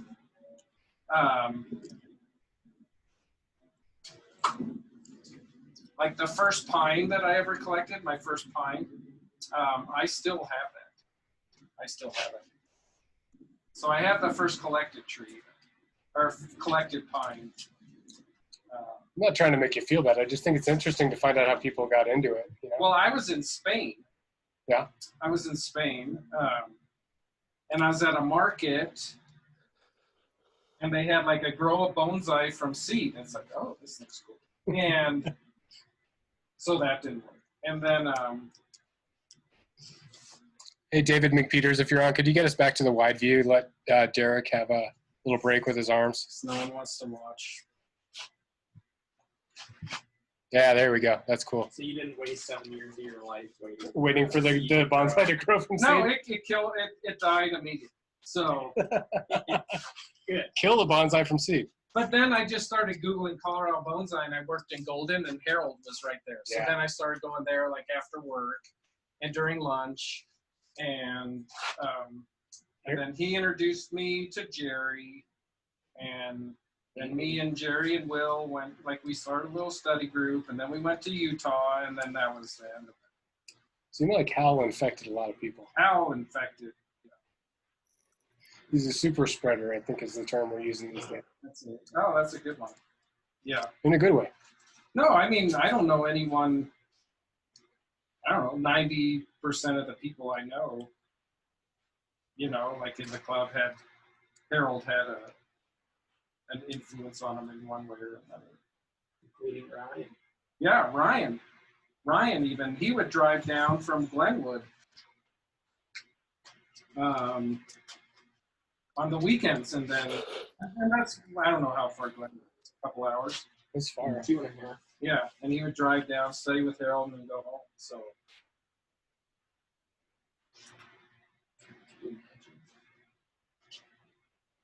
4 hours on your day.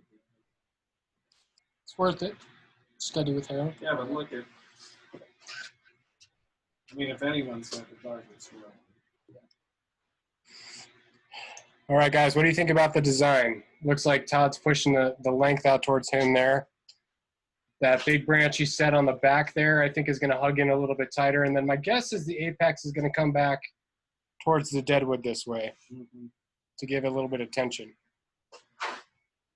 I mean, so what we'll have to do is we'll take some length. Like we'll put a figure where all this stuff goes. But we'll take some of this and drop it back down in there. Yeah. But overall, the apex will sort of come this way, back towards the deadwood. Maybe? We'll see. I don't know. We'll see. I don't know. I mean, so if we have, like ideally, once we graft roots and we have a soil line here, this base could support a design where the apex goes to the right, yeah. you know? Yeah. But it could, but if we pull this down, I don't know, when we get up there, we'll have to find out. I told Todd he should just made this a cascade style. It would have been a lot easier. I think that's what Mark had. That's what Mark probably wanted to do, yeah. Yeah, until you have to Yeah, find a pot to put it in. overwinter it. Oh, yeah, that's true. So what is your winter protection for this going to be? Out on the ground, or are you going to, since it's all wired up, are you going to protect it more? I will probably protect it. Because, yeah. Just because some of those snowfalls, you know, this. With that the we wired get- out with the tree wire, branches. It just gets crushed. So.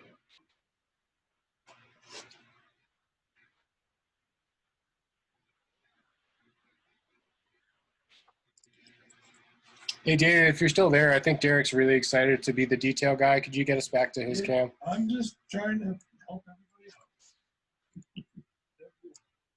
So Connie says a lot more movement and interest now that it's straight and the parallel branches have been wired or eliminated. So kind of framing that deadwood, defining those branch paths. Yeah, so here, like this, we can use this for body. This can come down. Prop that up. Hey, David, are you able to get us in tight on the Nash cam there?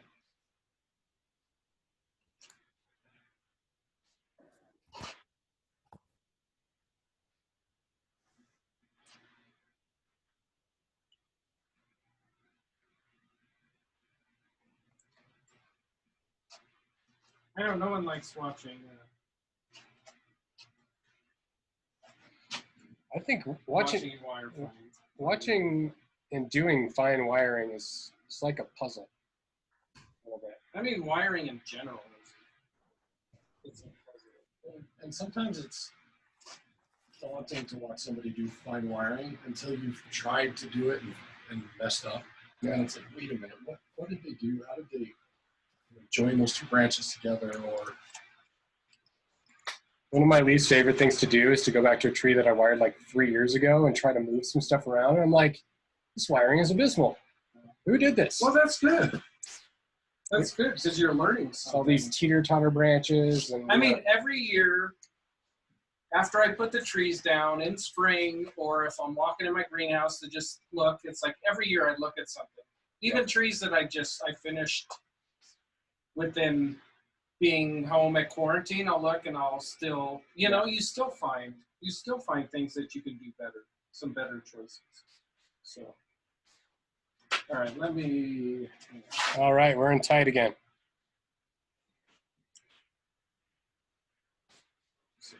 Let's pick this up.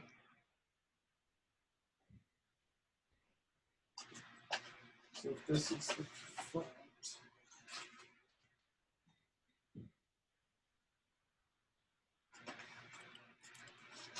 You're at 8:30, Todd, just so you know the timing. So here, let's work tips.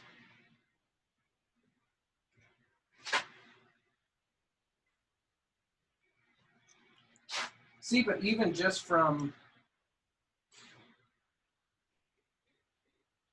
15 minutes ago, you're like, I could have done that better.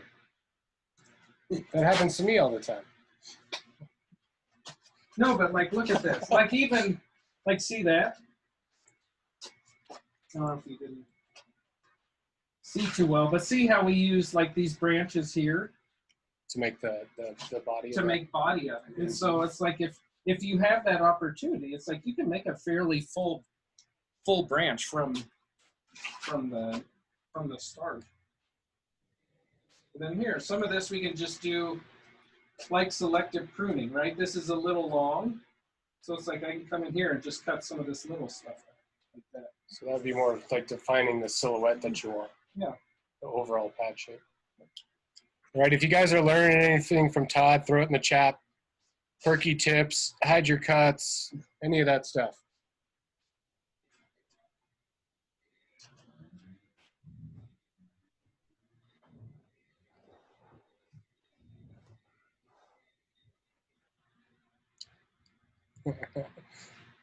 It's tips with a P, says Dave.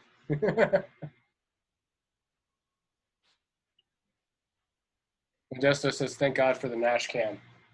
He likes being in close. So while I have you guys here and Todd's wiring away and detailing this branch pad, our beginning workshop for the public this year, as you might imagine, was canceled. We have a stock of juniper procumbens trees that were pre-bonsai that have already been potted in good bonsai soil. I think it's going to wind up being about 30 trees that we have in stock. So great beginner and intermediate trees. We've got some small ones, some medium-sized ones. Within the next month, I should have the stock back up here in Denver. So if you guys are interested in taking a look at the trees or acquiring some to work on for your collection, you guys all have my email or my cell. If you don't have it, it's on the bottom of every single president's message. Just feel free to shoot me an email. Let me know if you're interested. I'm not sure about the logistics of sort of picking out and picking up at this point, but we can figure that stuff out. We may post them on the website. We don't know yet. So keep an eye out into the end of this month. We should know more information. I might have pictures for y'all.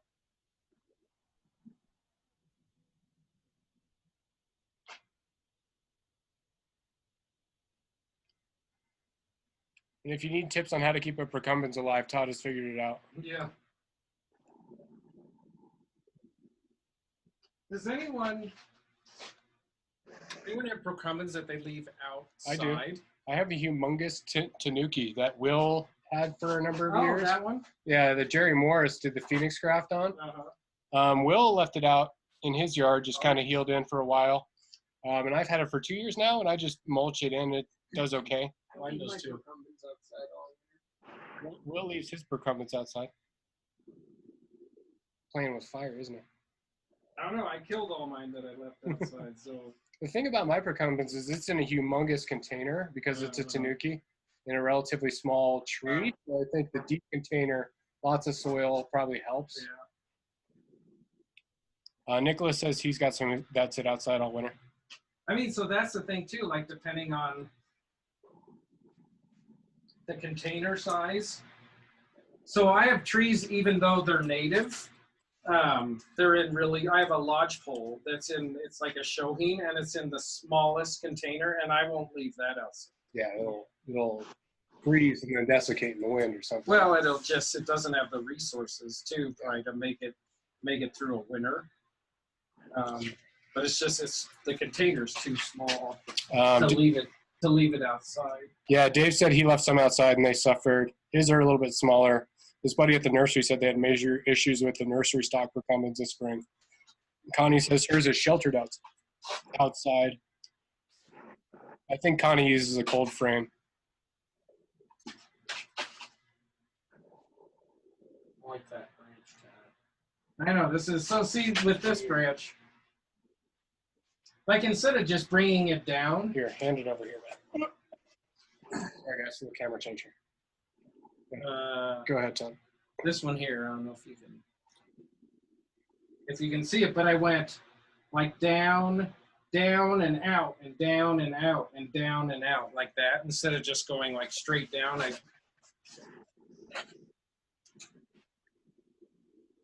don't know. Maybe when I wire out that. I think the first down and out is good. Like you get down and out? It's just going the wrong way. We got the peanut gallery here, right? No, and I thought about that because, so I was going to wire the branch and then I was going to take another look at it because I don't like how this branch here is coming out here and then this is going against it. I don't necessarily love that, but like at the moment, I'm not exactly sure how to fix it. So what I'm gonna do is I'm gonna wire this pad out and then I'm gonna play with this and see, like maybe going this is too much, maybe like down here and then maybe this gets pulled over or just keep I'm not sure. So my inclination would be to tighten this angle up and run it down here a little more. Just so you don't have a big white spline. no, that's yeah. All those are viable options. Sometimes it's best to just wire out the whole tree and then make some of And those then move decisions. everything around once it's unwired No, in 10 hours. don't want to just wire blindly.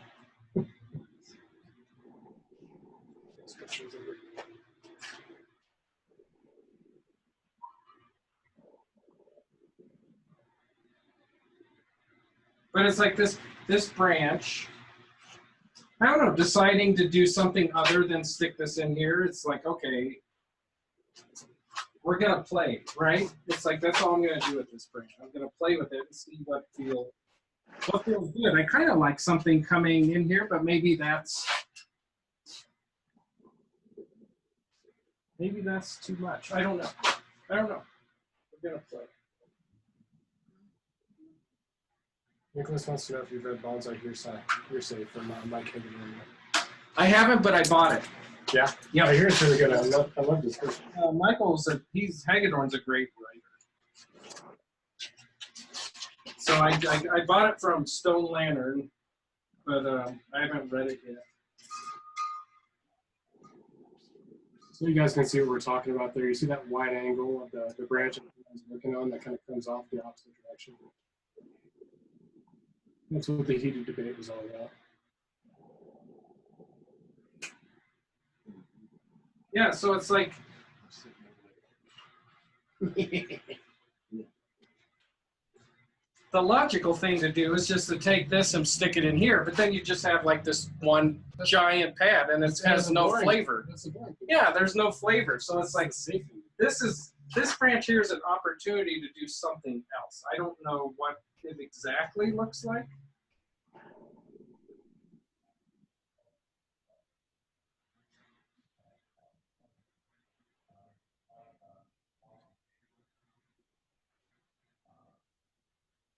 So the Nash cam, Nash is my son's name. Mm-hmm. This is the iPad he uses for his preschool Zoom meeting. So that's why the camera's probably a little scummy, guys. Sorry about that. Can you imagine what a preschool Zoom meeting is like? It's kind of like this. I didn't know there was such a thing. But I guess there is now.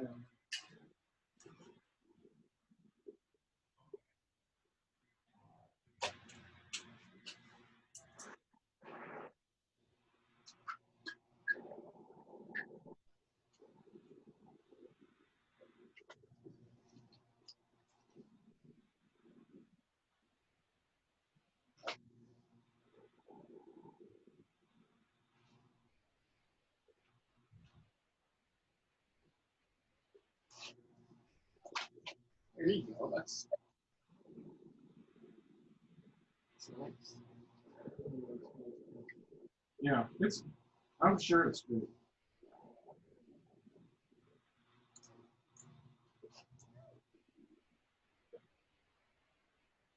So Todd, I noticed you're sort of, I mean, you set that back branch slightly low and working your way up. That tends to be what I do also. Yeah. Can you let us know why that tends to be the way you do things? Starting from low branches and sort of working your way to the other. Well, if you work, like for one, if you work from the top down, like if you're trying to bring this down, but you haven't wired the branch below it, then you're just kind of, you're crushing everything. But two, it's like this branch here is the direction of the tree. This whole thing is kind of the, like sets the tone for what the tree is going to look like. Angle, the feel. Angle, it's like having like whatever this thing turns into, you know, so it's. Is there any consideration, because the lower branches tend to be a little bit weaker, try to balance energy based on how much foliage you sort of wind up with on the low branch? Is it the primary structure setting like this, or more about angle of inclination and sort of? Yeah, so at this point, I'm just trying to lay everything out and what the tree has.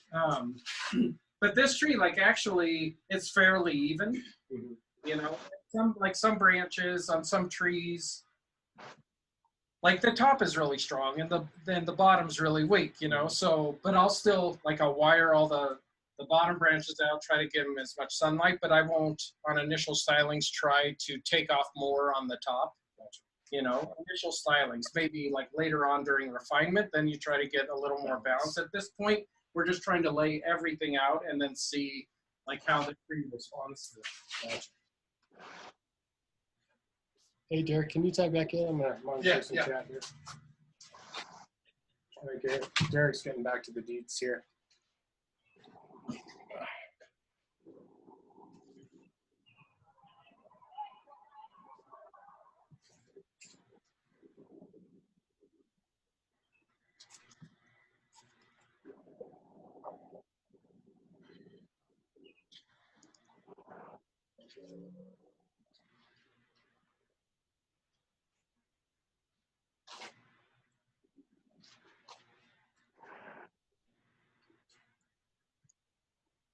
So the wire you're putting on the greener, the green foliage, that a little bit loose, or? No, Okay. not really. Derek? Just making sure it has good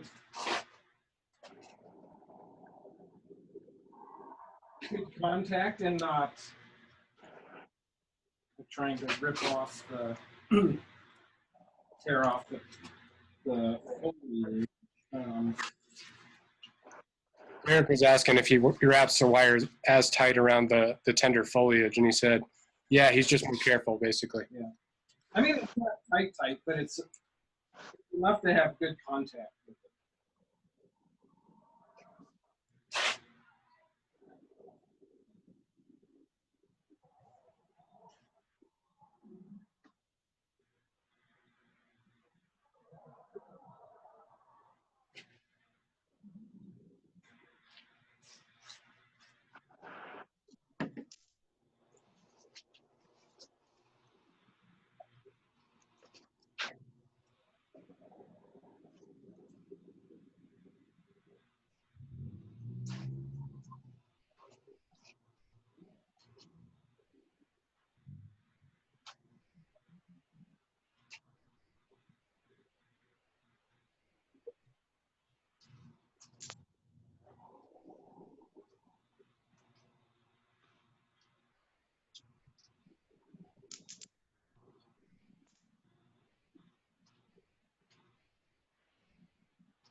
Since we have a self-selected population of Zoom competent people on right now, let me know in the chat if you guys think it would be useful for RMBS to open up just a sort of twice a week RMBS Zoom meeting where people can sort of get together and rap a little bit and just show their trees and ask questions.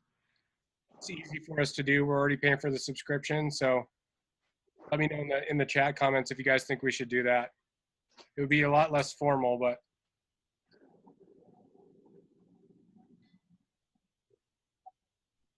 Could be the Bonsai happy hour. yeah, Bonsai happy hour. You guys can show, you know, the tips of your pines and say, what the heck is going on here? Am I overwatering it? Is it tip blight? Should I use Daconil? Pat says yes.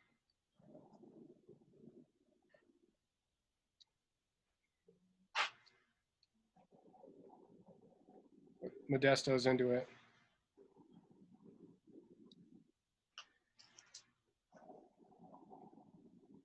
Dan's in.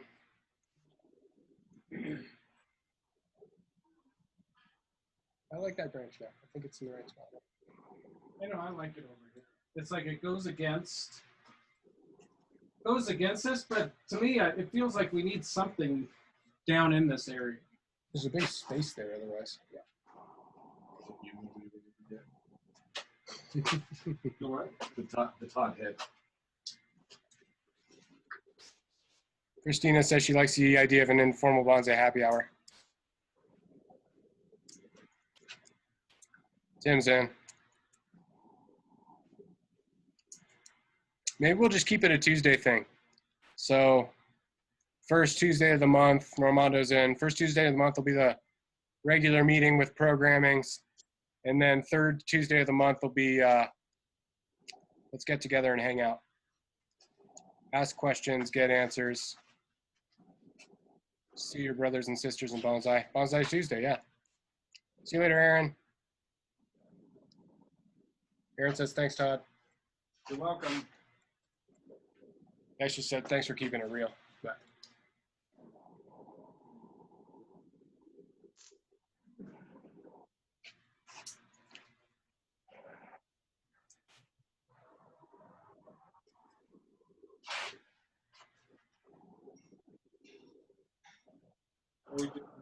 I think we're at 8:49. All right.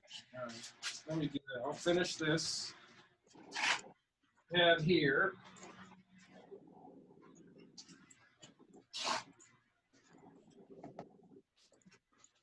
Yep, third Tuesday, guys. Is it over? Yeah, Ryan's is over now. This is the club meeting Oh, hi, Adam. on Zoom. Why aren't you on?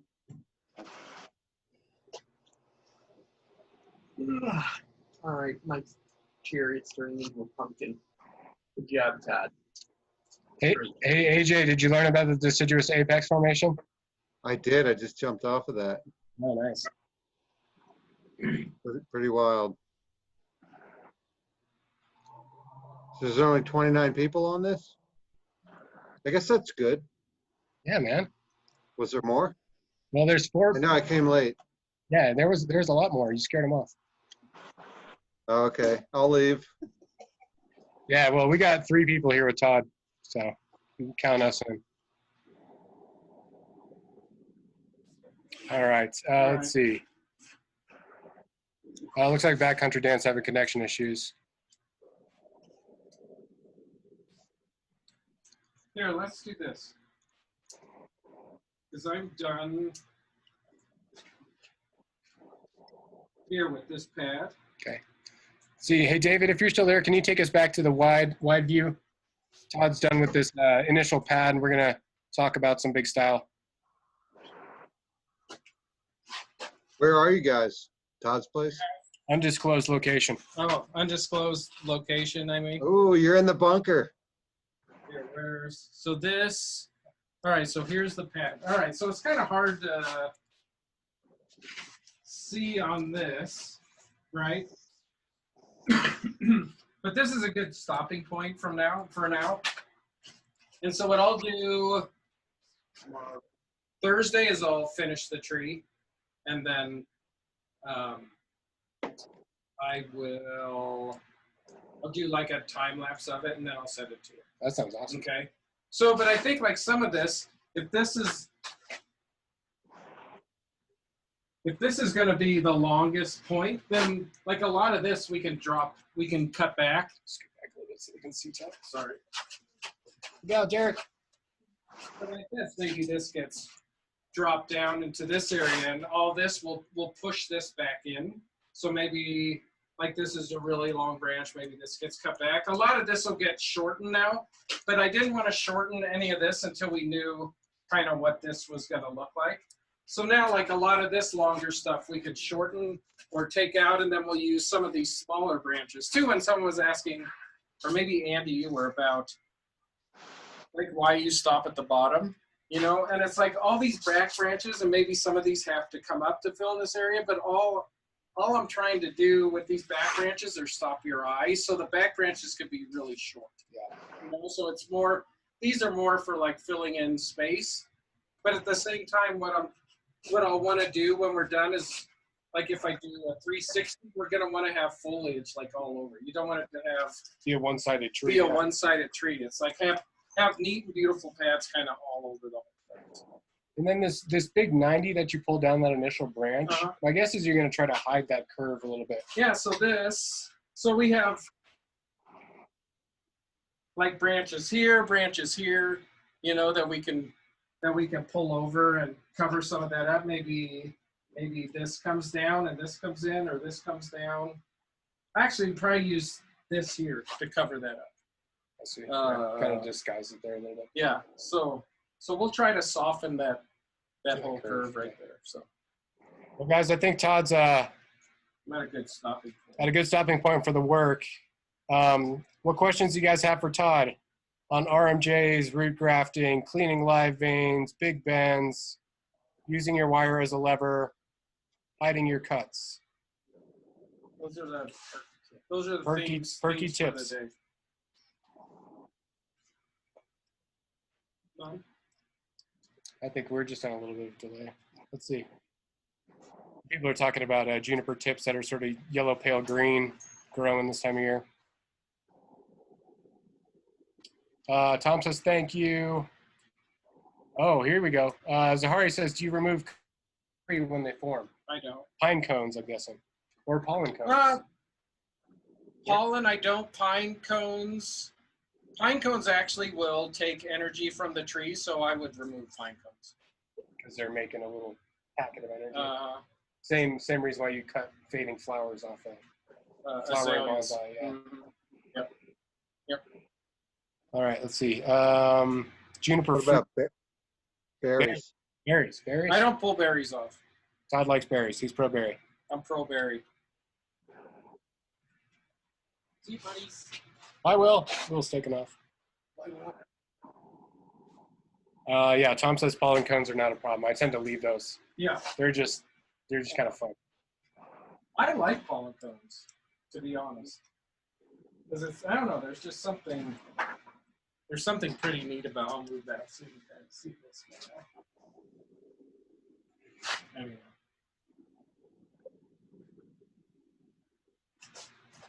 Here, but just so they can see, if you can go from the top on this pad.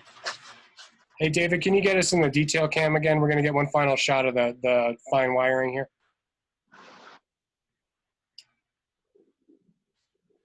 That almost looks like a painting or something from the cam there. Zoom out a little. So there's this. Hold on. There. How's that? That looks good. So there's what that pad looks like.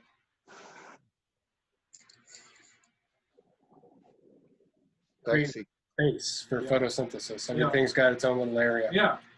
So there you go. But yeah, I'll finish this tree Thursday, and I'll send. Who do I send it to? You can send it to me, or all right, I'll send it to you. Yeah, we'll figure it out. Yep. So when you're not demoing, how much longer do you think it'll take you to get that tree knocked out? Time-wise. I don't know, 8 hours. 8 hours. Yeah. Pretty good. Yeah. I mean, I don't know. It's like the structure's done. It'll probably take maybe 5 or 6 actually, because structure's wiring. Yeah. So now it's just fine wiring. So. Gary says, looks great. Nice job. Yeah. All right, guys. No, it'll be neat. It'll be neat when it's done. Yep. Thanks, Connie. Thanks, Nicholas. It looks like people are signing off. We'll be here for the next minute or two if you guys want to chat or ask questions. Thanks for joining. We'd love your feedback about demos via Zoom. We've got 4 more professional artists coming up. So if you guys like this, we may ask if they're willing to do a Zoom demo. So send me feedback, or Pat or David or Tom Engelwitz, who's our programs director. Zahari likes it. Okay, thanks, Zahari.